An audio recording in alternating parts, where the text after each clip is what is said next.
Hello, welcome back to the channel. So in today's video, I'm going to go over the basic karate punch, the Chokuzuki. Now this is going to be good for beginners, of course, to understand the technique and to learn it outside of the dojo, but also as higher graded karateka, we know that the fundamentals and the principles that we learn within the technique in just our basic punch carries over into the rest of our karate as well.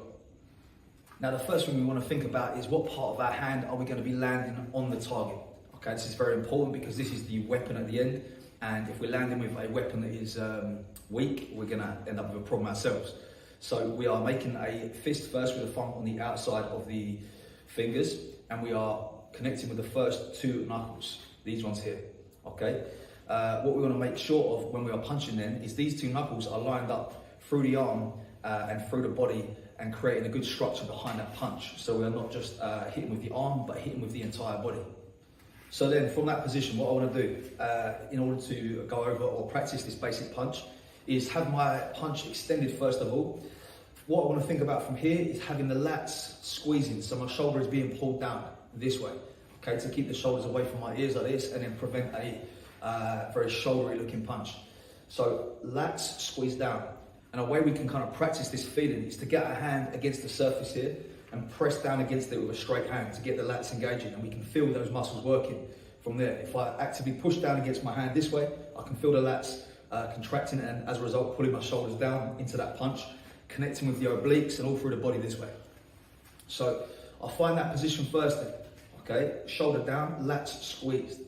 First thing I want to do is very basic motion is supinate the hand, so turn the palm upwards, okay? This is the first thing to get the elbow pointing down.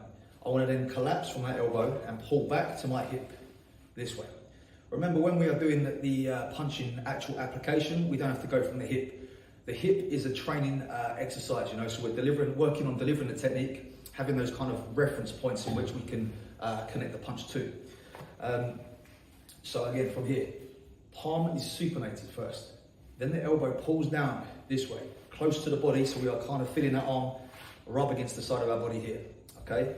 I don't want to come outside this way, here, grip, imagine we're gripping. You know, the meaning of hikite is to pull, the pulling hand. So really this hand is thinking about pulling back this way.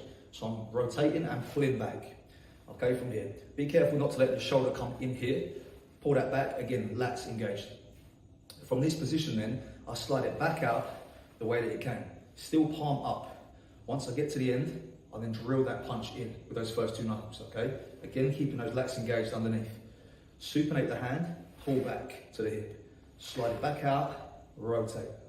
Now from here, this is only just the arm. So what I want to now start adding to this is the body as well. So I'll supinate the hand, pull the hand back to the hip. As I do that, I drop my hip back slightly. Okay, I don't want to lose any kind of position with my legs. Just keep my legs nice and strong and still. From here, I start sending the hand out and then connect the hip at the end. Some people will do it differently and they'll fire the hip first and have more of a whipping action, but I like to have this drilling in at the end, so the hip is engaged on impact. Either way works for different people, but for me, this is what I prefer. So again, from here, supinate the wrist, pull the elbow back. As I get back here, I pull back into my hip.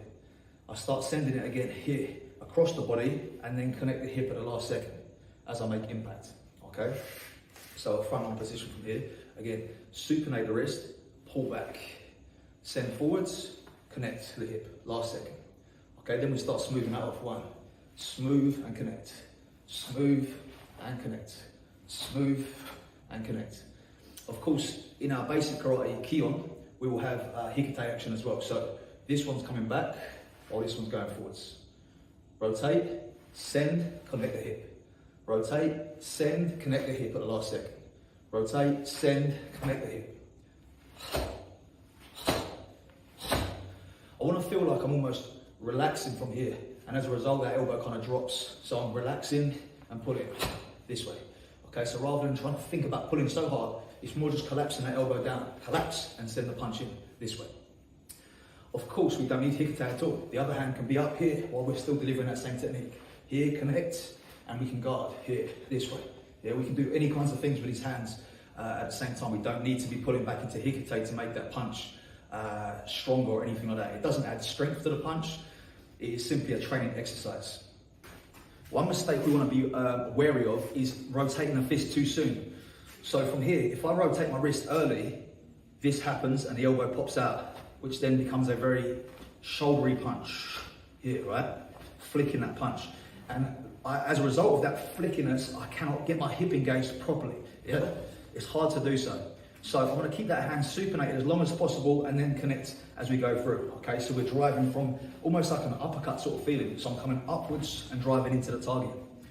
I also want to remember, I'm not hitting or landing with a fully extended arm. My elbow is still bent on impact, okay? So I'm connecting about here. That's why the hip then connects later, because I'm connecting with the target and driving in to penetrate through the target then. Okay, so if I send my hip early, hip first, it becomes a whip, okay? Send the hand and then rotate that hip into the body and we have that kind of penetration going on. So I want to send the fist upside down, connect about here and then drive through, yeah? If I'm connecting with a fully extended arm, all the power's gone, you know? There's nothing left in this. This is the end of the punch. The connection happens about here, so I'll rotate it and pull it back slightly, connect with those first two knuckles and drive through. Okay, so when we take this then into a kumite position, so we're more in a guard from this position here. Okay, so I'm loaded. Now, the hand doesn't start from the hip, as I said earlier. You know, the hand is more forwards. And this is why our kumite guard is the way it is. You know, the backhand is kind of across the body, across the center line here. The front hand can deal with any attacks that are incoming from here. Okay, our body's rotated, so we don't necessarily need this backhand up next to the face because we've got the front hand dealing with it all. Okay, we're turned away, we can slip away, we've got lots of movement in our kumite. Okay, so from here, the backhand is ready, loaded into position. All I need to do now then is, this part is already done, so I just need to connect the hip for that gyakuzuki there. So maybe as the opponent approaches and comes into the space, I can cover with the front hand or parry across and then just drill that hip in with the hand as we did in the basic form earlier on. Okay, so it's here, connect, one, there, that action. Connect the hip and it's done. So the hip, so what we've taken in from there is we've lost all this part where there's no hip action and we've brought it into guard and then we're just drilling that in from there. Because we've trained the ki on a basic form and understood how to send the punch from a very basic, bigger action. We now understand how to connect the hip to the punch. So I simply connect that hip with the punch and drill it in as they approach. Here. Front hand can deal with anything that comes in. Again, I don't need to make hikite. Hikite doesn't add anything to my punch. All it does is exposes my face for maybe a kick or something. Okay? In close range fighting, hikite is good for grappling, you know, pulling, manipulating the opponent in this way.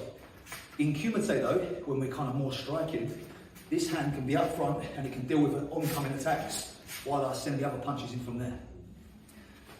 Now, if we're going to make kizamizuki, the front hand, again, is nicely loaded. The hip, same. The hip is ready to go. I can fire that hip as we did with a punch and I can send it straight away. Back. There's no need to pull back to engage the hip because, again, of all this work, we practiced connecting the hip at that last second. Okay? From here, connect at the last second. Okay, so it's not necessary for me to make big movements because in our functional or our ki on our fundamental training, we make the big movements to understand how to make the smaller movements. So it's important to make sure we are making impact with our punch in order to fully understand the mechanics of it. So I've got a pad set up here. It's not an ideal situation, but it's going to work. So I'm going to keep the pad up here because it will fall down otherwise. What I want to do is start sending my hand and then drilling into the punch, drilling into the pad at the last second. Here, hand, connect. Last second.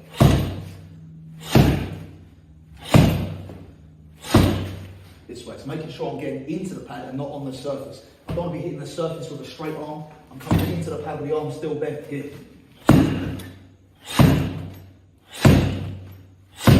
So once we understand the basic form of the punch, we can then apply that to all of our techniques. So we can make Gyan Barai. And from that position, we can start sending the arm and connect the hip last second. One, here. So in our blocks or our defensive techniques, we can make the same feeling. Connect, last second.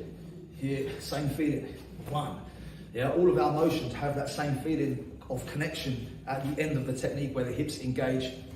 And really they're engaging when we make connection with our partner or our opponent. That's when I want my hips to be working, because that's when I need the power or the strength.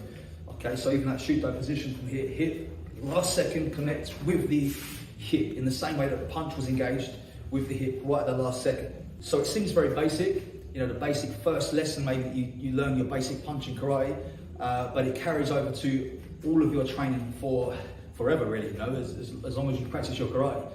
So make sure you keep on top of these kind of fundamental movements.